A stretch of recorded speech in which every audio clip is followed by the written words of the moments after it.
ഒരു കാര്യത്തിൽ ഞാൻ ബഹുമാനപ്പെട്ട ധനകാര്യമന്ത്രിയോട് യോജിക്കുകയാണ്. കാരണം കിഫ്ബി ഇപ്പോൾ ട്രിപ്പ് കൊടുക്കേണ്ട അവസ്ഥയല്ല.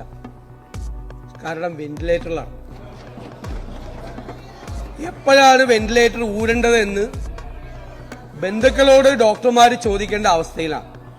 അല്ല, നിങ്ങൾ ബഹളം ഉണ്ടാക്കണ്ട. ഇത് നമ്മുടെ സംസ്ഥാനത്തെ ബാധിക്കുന്ന ഒരു പ്രധാനപ്പെട്ട വിഷയമാണ്. നിങ്ങൾ റോജി എം ജോൺ സംസാരിച്ചുകൊണ്ടിരുന്ന സമയത്ത് അങ്കമാലിയിൽ എത്ര കിട്ടി, പറവൂർ എത്ര കിട്ടി, അവിടെ എത്ര കിട്ടിയെന്ന് ചോദിക്കുക. ഈ പണം എന്ന് പറയുന്നത്, കിഫ്ബിയുടെ പണം എന്ന് പറയുന്നത് നിങ്ങളുടെ ആരുടെ തറവാട്ട് സ്വത്ത് വിറ്റ് ബാങ്കിലിട്ടിരിക്കുന്ന പണമല്ല. ഇതിന്റെ കോർപ്പസ്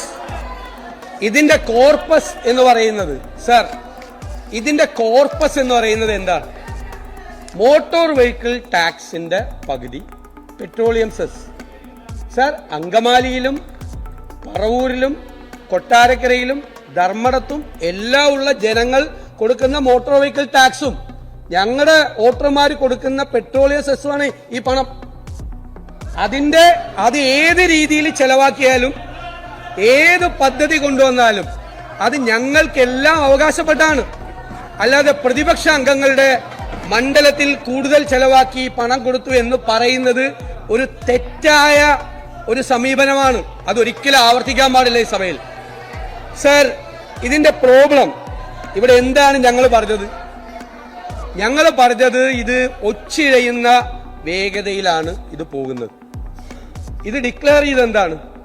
5 കൊല്ലക്കാലത്തേക്ക് 50,000 കോടി രൂപയുടെ പദ്ധതി പ്രഖ്യാപിച്ചു. 65,000 കോടിയുടെ പ്രഖ്യാപിച്ചു. അതാണ് റോജി എം ജോണൂടെ പറഞ്ഞത് 10,000 കോടി രൂപയുടെ നടത്തും. 8 കൊല്ലം കഴിഞ്ഞപ്പോ ഇപ്പൊ ആകെ പൂർത്തിയായിരിക്കുന്ന പദ്ധതികൾ എന്ന് പറയുന്നത് 18,000 കോടി രൂപയുടെ പദ്ധതികളാണ്. പദ്ധതികൾ മൂവ് ചെയ്യുന്നില്ല. ഇവിടെ അസംബ്ലിയിൽ തന്ന കണക്കാണ്. ബഹുമാനപ്പെട്ട ധനകാര്യമന്ത്രി അസംബ്ലിയിൽ തന്ന ഉത്തരമാണ് ഞാൻ പറയുന്നത്. അതാണ് വായിക്കുന്നത്. സർ, പദ്ധതികൾ മൂവ് ചെയ്യുന്നില്ല. എന്തുകൊണ്ടാണ് മൂവ് ചെയ്യാത്തത്? ഇതിന്റെ ഒരു എക്കണോമിക് മോഡൽ എന്ന് പറഞ്ഞുകൊണ്ട് ഇത് അവതരിപ്പിച്ചത് ആദ്യത്തെ ഒരു കോർപ്പസ് ആണ്. മോട്ടോർ വെഹിക്കിൾ ഫണ്ടും പെട്രോളിയം സെസ്. സർ, അത് കൺസോളിഡേറ്റഡ് ഫണ്ടിൽ നിന്ന് എടുക്കുന്ന തുകയാണ്. ആ തുക എടുത്തില്ലായിരുന്നെങ്കിൽ ഇപ്പോൾ PWDക്ക് കൊടുത്തിരിക്കുന്ന തുകയിൽ ഒരു 1000 കോടി രൂപ കൂടുതൽ വെക്കാം. ഇറിഗേഷന് 500 കോടി കൂടുതൽ വെക്കാം. ബാക്കിയുള്ള വകുപ്പുകൾക്ക്, നിർമ്മാണ പ്രവർത്തനങ്ങൾക്ക് ഈ പണം കൊടുക്കാമായിരുന്നു. ഈ നിർമ്മാണ പ്രവർത്തനങ്ങൾ PWDക്ക് കമ്പാരിറ്റീവ്ലി ബെറ്റർ ആയിട്ടുള്ള ഒരു സിസ്റ്റമുള്ള സംസ്ഥാനമാണ് കേരളം. ഇംപ്ലിമെന്റേഷൻ വലിയ കാലതാമസം, വല്ല കോൺട്രാക്ടർമാരൊക്കെ ഇട്ടിട്ട് പോയാൽ മാത്രമാണ് PWDയുടെ വർക്ക് സാധാരണ ഡിലേ വരാറുള്ളത്, വളരെ അപൂർവമായി. പിന്നെ സ്ഥലമെടുപ്പിന്റെ താമസം. അല്ലാതെ കേരളത്തിൽ വർഷങ്ങളായി പബ്ലിക് വർക്ക്സ് ഡിപ്പാർട്ട്മെന്റ് എന്ന് പറയുന്ന ഡിപ്പാർട്ട്മെന്റ് വളരെ സാമാന്യം നന്നായി ഫംഗ്ഷൻ ചെയ്യുന്ന, ഇംപ്ലിമെന്റ് ചെയ്യുന്ന ഒരു ഡിപ്പാർട്ട്മെന്റാണ്. എത്രയോ വർഷമായി നമ്മുടെ പ്രോജക്റ്റുകൾ. സർ, ആ സ്പീഡ്, PWDയുടെ സ്പീഡ്, അതിന്റെ 10-1 സ്പീഡ് ഈ കിഫ്ബിയുടെ വർക്കുകൾക്കുണ്ടോ? നിങ്ങളൊന്ന് റിവ്യൂ ചെയ്യും. 10-1 സ്പീഡ് ഉണ്ടോ? കിഫ്ബിയുടെ തന്ന വർക്കും PWD തന്ന വർക്കും തമ്മിൽ നിങ്ങളൊന്ന് കമ്പയർ ചെയ്യും. എത്ര വേഗത്തിലാണ് PWDയുടെ വർക്ക് നടക്കുന്നത്? കിഫ്ബിയുടെ വർക്ക് നടക്കുന്നുണ്ടോ? നടക്കുന്നില്ല. ഇതേ പണമാണ്. അന്നത്തെ ഉദ്ദേശം എന്തായിരുന്നു? അന്നത്തെ ധനകാര്യമന്ത്രിയുടെ വിചാരം എക്സ്ട്രാ ബജറ്ററി പണം 3% കടമെടുക്കാൻ പറ്റുള്ളൂ. ധനക്കമ്മിയുടെ 3%. അതിന്റെ അപ്പുറത്ത് പണം എടുത്തു കൊണ്ടുവരണം പുറത്തുനിന്ന്. എക്സ്ട്രാ ബജറ്ററി ആയിട്ട് പുറത്തുനിന്ന് എടുക്കണം. കടമെടുപ്പിന്റെ പരിധിയിൽ വരാതെ കോടികൾ കടമെടുക്കണം. ആ കടം എടുത്തു കഴിഞ്ഞാൽ ആ കടം കൊണ്ട് വികസന പ്രവർത്തനം നടത്തണം. അന്ന് ഞങ്ങൾ ഒപ്പോസ് ചെയ്ത് എന്ത് പറഞ്ഞാണ്? ഒരിക്കലും അത് എക്സ്ട്രാ ബജറ്ററി ഇതായിട്ട് വരാൻ പറ്റില്ല.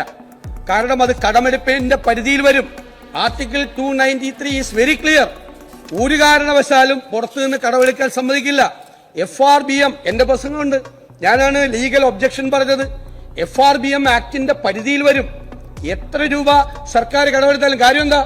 സർക്കാർ കടമെടുക്കുമ്പോൾ ഗ്യാരണ്ടി എന്താ? സോവറിൻ ഗ്യാരണ്ടിയാണ്. സ്റ്റേറ്റിന്റെ സോവറിൻ ഗ്യാരണ്ടിയാണ്. സ്റ്റേറ്റിന്റെ സോവറിൻ ഗ്യാരണ്ടി വെച്ച് പണം എടുത്ത ആർക്കാ ലയബിലിറ്റി പേ ചെയ്യാൻ? അപ്പൊ ഇതൊരു ഇൻകം ജനറേറ്റിംഗ് മോഡൽ അല്ലാത്തത് കൊണ്ട് ഇതിന്റെ കടം അൾട്ടിമേറ്റ് ആയി ഗവൺമെന്റിന്റെ നിലയിൽ വരും. ഇനി കടമെടുപ്പിന്റെ പരിധിയിൽ അവർ അതിന്റെ പുറത്തേക്ക് ആക്കി കേന്ദ്ര ഗവൺമെന്റ് തന്നു എന്ന് വിചാരിക്കേ, അപ്പോഴും നിങ്ങൾ ഈ പൈസ തിരിച്ചടക്കണ്ടേ? ഈ പണം തിരിച്ചടയ്ക്കണ്ടേ? കാരണം എന്താ? നിങ്ങൾ കടമെടുക്കുമ്പോൾ നിങ്ങൾ കൊടുക്കുന്ന സ്റ്റേറ്റ് കൊടുക്കുന്ന സോവറിൻ ഗ്യാരണ്ടിയാണ്. സ്റ്റേറ്റിന് ആ ലയബിലിറ്റിയിൽ നിന്ന് ഒഴിഞ്ഞു മാറാൻ പറ്റുമോ? കേന്ദ്രം ഇനി സമ്മതിച്ചൊന്നും വിചാരിക്കും ഇത് 3% പെടില്ല, 3% പുറത്ത് നിങ്ങൾ കടമെടുത്തോ എന്ന് സമ്മതിച്ചൊന്ന് കരുത്. നിങ്ങളുടെ ഈ എക്കണോമിക് മോഡൽ കൊണ്ട് കേന്ദ്രം സമ്മതിച്ചാലും പണം എല്ലാ വർഷവും തിരിച്ചടക്കണ്ടേ? അടുത്ത 5 വർഷത്തേക്ക് തിരിച്ചടക്കേണ്ട പണത്തിന്റെ തുക ഞാൻ ഇവിടെ വായിക്കണോ? അത് സ്റ്റേറ്റിന്റെ ബജറ്റിന്റെ മുകളിലാണ്. ഇതാണ് തുടക്കത്തിൽ ഇവിടെ ഈ ബില്ല് അവതരിപ്പിക്കുമ്പോൾ പറഞ്ഞ ലീഗൽ ഒബ്ജക്ഷൻ. അത് യാഥാർത്ഥ്യമായി, അതിപ്പോ യാഥാർത്ഥ്യമായി. ഇപ്പോ സ്റ്റേറ്റിന്റെ ബജറ്റിന്റെ മീതെ ഒരു പ്രഷറായി കിഫ്ബി നിൽക്കുകയാണ്. നിങ്ങൾക്ക് you have to repay the money. നിങ്ങൾക്ക് വേറെ യാതൊരു ഓപ്ഷനും ഇല്ല.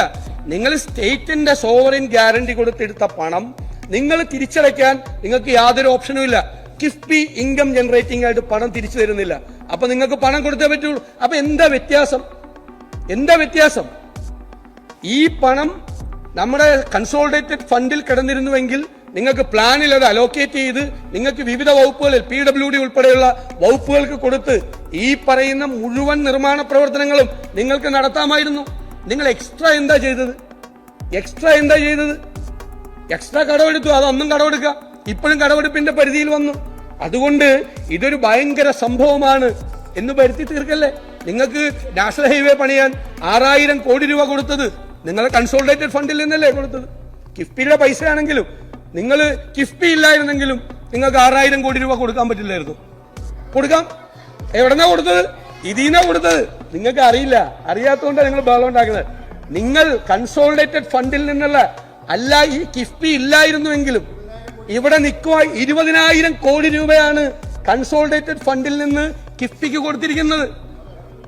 ഇതുവരെ 20,000 കോടി രൂപ. നിങ്ങൾ പൂർത്തിയാക്കിയിരിക്കുന്ന പദ്ധതികൾ 18,000 കോടിയേ ഉള്ളൂ. മനസ്സിലായില്ലേ? അല്ല, അത് വരുമ്പോ അതിന് പൈസ അടച്ചുകൊണ്ടിരിക്കണം. എല്ലാ വർഷവും സംസ്ഥാനത്തിന്റെ, അറിയാതെ പറയാ, സംസ്ഥാനത്തിന്റെ ബജറ്റിൽ നിന്ന് ഈ പൈസ അടച്ചുകൊണ്ടിരിക്കണം. പറഞ്ഞല്ലോ, മോട്ടോർ വെഹിക്കിൾ ടാക്സ് ഇതും കൂടി 20,000 കോടി വരും. ഞങ്ങൾ എന്താണ് ഇതിന്റെ അകത്ത് ഞങ്ങൾ എതിർത്തൊരു പ്രധാനപ്പെട്ട വിഷയമുണ്ട്. അത് ഇപ്പോഴും ഉണ്ട്. പ്ലാനിൽ നിന്ന് ഡീവിയേറ്റ് ചെയ്യാൻ. അത് കേന്ദ്ര ഗവൺമെന്റ് BJP പറഞ്ഞു. ഞാൻ രാഷ്ട്രീയം പറയില്ല. ഞാൻ ഡൽഹി ഇലക്ഷനെ കുറിച്ച് ചർച്ച ചെയ്യുന്ന സമയമല്ലത്. ഇല്ല, അത് വേറെ സമയത്ത് മറുപടി പറയാം.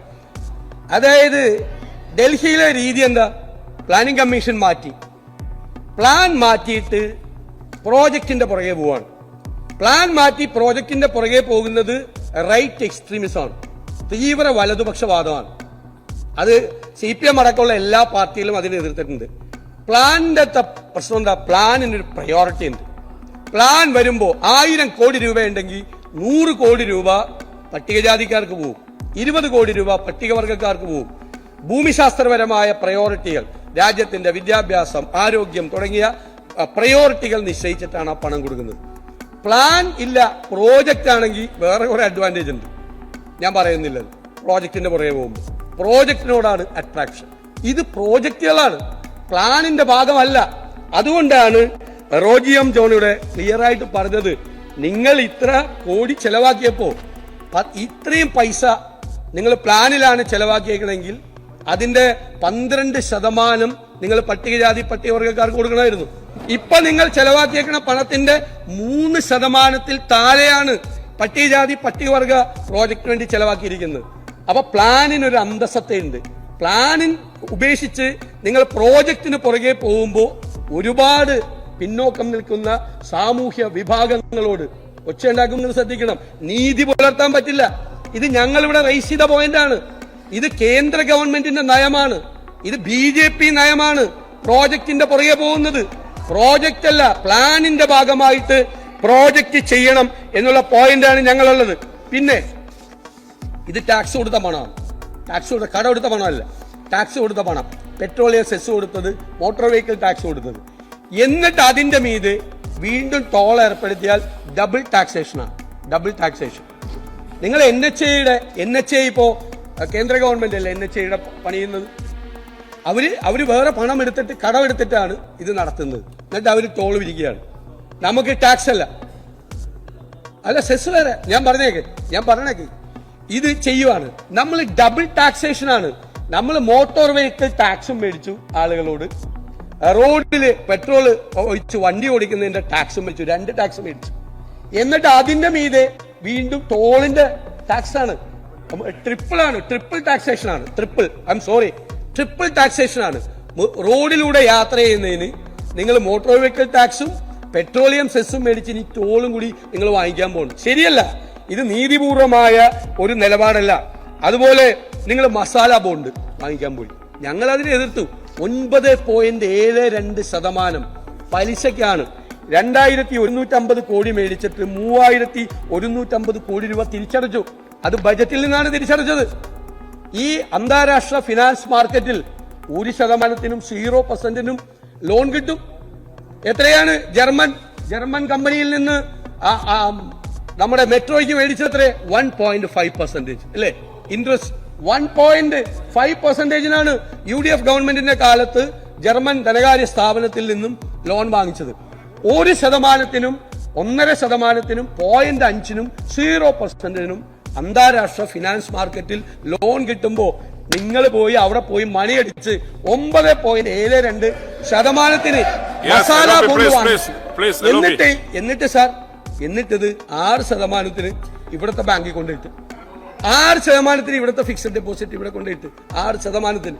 ശരിയാണോ? ഇതാണോ എക്കണോമിക് മോഡൽ? അതിനാണ് ഇതാണ് ഓൾട്ടർനേറ്റീവ് എക്കണോമിക് മോഡൽ എന്ന് പറയുന്നത്. സാർ ഇവിടെ സിയാൻഡേജിയുടെ ഇതിനെ കുറിച്ച് പറഞ്ഞു. സിയാൻഡേജിയുടെ കാര്യം പറഞ്ഞു. സിയാൻഡേജി സ്ക്രൂട്ടിനി ഉണ്ട് സാർ. സർക്കാരിന്റെ കൺസോളിഡേറ്റഡ് ഫണ്ടിൽ നിന്ന് ചെലവാക്കുന്ന പണത്തിന്റെ സ്ക്രൂട്ടിനി ഈ സഭ ചെയ്യണ്ടേ? ലെജിസ്ലേച്ചർ പ്രോസസ് അല്ലേ ഇത്? നമ്മുടെ സഭ ഡിമാൻഡ് പരിശോധിക്കും ഇല്ലേ? ഡിമാൻഡ് ചർച്ച നടത്തും ഓരോ വകുപ്പിനെ കുറിച്ച്. അതിന്റെ മീതെയുള്ള അപ്രോപ്രിയേഷൻ നമ്മൾ പാസ്സാക്കും. അതായത് ധനം ചെലവാക്കാൻ ഉള്ള അനുമതി, പിന്നെ അത് ധനവിനിയോഗത്തിനുള്ള അനുമതി. ഈ 2 കോൺസ്റ്റിറ്റ്യൂഷണൽ പ്രോസസ്സ് കഴിഞ്ഞിട്ടാണ് ഓരോ രൂപ ചെലവാക്കുന്നതും തലനാരിഴകീറി പരിശോധിക്കുന്ന സ്ഥലമാണ് ലെജിസ്ലേച്ചർ. അതല്ലേ നമ്മളിപ്പോൾ നടത്തിക്കൊണ്ടിരിക്കുന്ന ഈ ബജറ്റിന്റെ പ്രോസസ് എന്ന് പറയുന്നത്. ഇനി തുടർച്ചയുണ്ടാവുന്ന കോൺസ്റ്റിറ്റ്യൂഷണൽ പ്രോസസ്സാണ്. ഈ കിഫ്ബി എന്ന് പറയുന്നത് സാർ ആ ലെജിസ്ലേച്ചർ പ്രോസസ്സിനെ, ആ കോൺസ്റ്റിറ്റ്യൂഷണൽ ഒബ്ലിഗേഷനെ മനഃപൂർവ്വം അവോയ്ഡ് ചെയ്യാണ്, മാറ്റി നിർത്തുകയാണ്. ഒരു സ്ക്രൂട്ടിനി ഇല്ല. ഇനി അനദർ തിങ്, നമ്മളിവിടെ ചെലവാക്കുന്ന പണം സഭ പാസാക്കി സഭയുടെ അനുമതിയോടുകൂടി ഈ സംസ്ഥാനത്ത് ചെലവാക്കുന്ന പണം controller and auditor general audit ചെയ്യും. കൺസോളിഡേറ്റഡ് ഫണ്ടിൽ നിന്ന് ഭരണഘടനാ പ്രകാരം കൺസോളിഡേറ്റഡ് ഫണ്ടിൽ നിന്ന് ചെലവാക്കുന്ന പണം എത്ര അനുമതിയോടുകൂടി ചെലവാക്കിയാലും അത് സിയാൻഡേജി ഓഡിറ്റ് ചെയ്യണം. ഇവിടെ സിയാൻഡേജി ഓഡിറ്റ് ചെയ്യാൻ സമ്മതിക്കില്ല കിഫ്ബി. അത് പറ്റില്ല എന്ന് പറഞ്ഞു. സിയാൻഡേജി പല പ്രാവശ്യം എഴുതി ഇത് ഓഡിറ്റ് ചെയ്യണം. എന്താ സിയാൻഡേജി ഓഡിറ്റ് ചെയ്താൽ എന്ത് സംഭവിക്കും? സിയാൻഡേജി ഓഡിറ്റ് ഉണ്ട്. ഞങ്ങളൊരു ഓഡിറ്റിംഗ് ഉണ്ടാക്കിയിരുന്നത് ഇത് നാട്ടുംപുറത്ത് ഉണ്ടാക്കുന്ന ക്ലബ്ബല്ല. അവിടെ ഓഡിറ്റിംഗ് 2 പേരെ ഓഡിറ്ററായിട്ട് വെച്ചിട്ട് നാട്ടുംപുറത്തെ ക്ലബില് അല്ല പ്ലീസ് ലെറ്റ് മീ കംപ്ലീറ്റ്. നാട്ടുംപുറത്തെ ക്ലബില് 2 ഓഡിറ്റർമാരെ വെച്ചിട്ട് അവിടുത്തെ വരുമാനവും പരിസംഖ്യയും പരിശോധിക്കുന്ന പോലെയല്ല. ഇത് നാട്ടുകാരടക്കുന്ന നികുതി പണമാണ്. നാട്ടുകാരടക്കുന്ന നികുതി പണം ഭരണഘടനാപരമായ പരിശോധനകൾക്ക് ഓഡിറ്റിംഗിന് വിധേയമാക്കണം. നിങ്ങൾ അതിനെ ഒഴിവാക്കുന്നു മനഃപൂർവ്വം. കാരണം എന്താ? ആ സ്ഥാപനത്തെ ഓഡിറ്റ് ചെയ്താൽ അതൊരു വെള്ളാനയാണ് എന്ന് ബോധ്യപ്പെടും. കാരണം അവിടെ നടക്കുന്നത് മുഴുവൻ ബാക്ക്ഡോർ അപ്പോയിന്റ്മെന്റ്. അവിടെ ആര് തീരുമാനിക്കുന്നു സാർ അവിടുത്തെ സാലറി? ഞാനിപ്പോ വ്യക്തികളെ പരാമർശിച്ച് അവിടുത്തെ സാലറി റേറ്റ് ഒന്നും പറയുന്നില്ല. നിങ്ങൾ ദയവീത് ഭരണകക്ഷിയിലിരിക്കുന്ന MLA-മാര് കൂടി ഒന്ന് പരിശോധിക്കണം. നമ്മുടെയൊക്കെ പേരിൽ ഒരു സ്ഥാപനം ഉണ്ടാക്കിയിട്ട് എത്ര ലക്ഷം രൂപ ആണ് അവിടെ ഓരോരുത്തർ ശമ്പളം മേടിക്കുന്നത്. റിട്ടയർ ചെയ്ത് വന്ന് ഓരോ സ്ഥാനത്തിരിക്കുന്ന ഇവിടുത്തെ PWD-യിലെ എക്സ്പീരിയൻസ്ഡായ ചീഫ് എഞ്ചിനീയർമാര് എല്ലാം പരിശോധിക്കുന്ന ഓഡിറ്റ് BSNL നിന്ന് റിട്ടയർ ചെയ്ത ആൾ അവിടെ പരിശോധിക്കണം. എന്നിട്ട് എത്ര ലക്ഷം രൂപയാണ് ഈ കിഫ്ബിയിൽ ഇരുന്ന് ഓരോരുത്തർ ശമ്പളം പറ്റുന്നത് എന്ന് നോക്കണം. സംസ്ഥാനത്ത് തന്നെ വിവിധ ഡിപ്പാർട്ട്മെന്റുകളിൽ മെച്ചപ്പെട്ട മെക്കാനിസവും നല്ല ഇംപ്ലിമെന്റിംഗ് ഏജൻസികളും മികച്ച എഞ്ചിനീയറിംഗ് വൈദഗ്ധ്യമുള്ള ആളുകൾ ഒരു വശത്തുള്ളപ്പോൾ അവരെ മുഴുവൻ നോക്കുകുത്തിയാക്കി നിർത്തിക്കൊണ്ട് ഒരു ബദൽ മെക്കാനിസം ഉണ്ടാക്കി ഭരണഘടനാ വിരുദ്ധമായി അത് ചെയ്ത് അത് കുറ്റിച്ചോറാക്കിയ കഥയാണ് ഞങ്ങൾ ഇവിടെ അവതരിപ്പിക്കാൻ ശ്രമിച്ചത്. സാർ ഇത് വളരെ ഗൗരവത്തോടുകൂടി ഇത് കൈകാര്യം ചെയ്യണം. നിയമപരമായ കാര്യങ്ങളിലേക്ക് ഇത് തിരിച്ചു കൊണ്ടുവരണം. കിഫ്ബി ഇപ്പോൾ സംസ്ഥാനത്തിന് ഒരു ബാധ്യതയായിരിക്കുന്നു. സംസ്ഥാനത്തിന്റെ ബജറ്റിന് ബാധ്യതയായിരിക്കുന്നു. ഇതിന് ആവശ്യമില്ലാത്ത പണം പ്ലാനിൽ നിന്ന് അങ്ങോട്ട് കൊടുക്കുന്നതുകൊണ്ടാണ് വലിയ തുക 50% തുക പ്ലാനിൽ നിന്ന് കട്ട് ചെയ്യേണ്ട ഗതികേടിലേക്ക് വരുന്ന. ഒന്നും കട്ട് ചെയ്തില്ല എന്ന് പറയുന്ന സർക്കാർ ഉത്തരവുകൾ കയ്യിലുണ്ട്. ഞാൻ വായിച്ച ധനകാര്യമന്ത്രി പറഞ്ഞു, ഞാൻ അതിനൊന്നും സമയം ഉപയോഗിക്കുന്നില്ല. അനാവശ്യമായൊരു കാര്യങ്ങൾക്ക് ഈ വിഷയമല്ലാത്ത മന്ത്രി ഒരുപാട് കാര്യങ്ങൾ പറഞ്ഞു. അതിനൊന്നും ഞാൻ മറുപടി പറയുന്നില്ല. വിഴിഞ്ഞം കാര്യം പറഞ്ഞു, ഡൽഹി തെരഞ്ഞെടുപ്പ് കാര്യം അതൊന്നും പറയില്ല. പക്ഷെ കിഫ്ബിയെ സംബന്ധിച്ച് ഗൗരവത്തോട് കൂടിയിട്ടുള്ള ഒരു മൈൻഡ് ഗവൺമെന്റ് അപ്ലൈ ചെയ്തില്ലെങ്കിൽ ഇത് സംസ്ഥാനത്തിന്റെ ഇപ്പോൾ തന്നെ പരിതാപകരമായ ധനസ്ഥിതി, കൂടുതൽ കടത്തിന്റെ കാണാക്കയങ്ങളിലേക്ക് സംസ്ഥാനം വീണുപോകുന്ന സ്ഥിതി വരും എന്ന് വിനയപൂർവ്വം ഓർമ്മപ്പെടുത്തിക്കൊണ്ട് ഇത് ഇവിടെ ഗൗരവതരമായി ചർച്ച ചെയ്യാത്തതിൽ പ്രതിഷേധിച്ച് ഞാനും എന്റെ പാർട്ടിയും വോക്കൌട്ട് ചെയ്യും.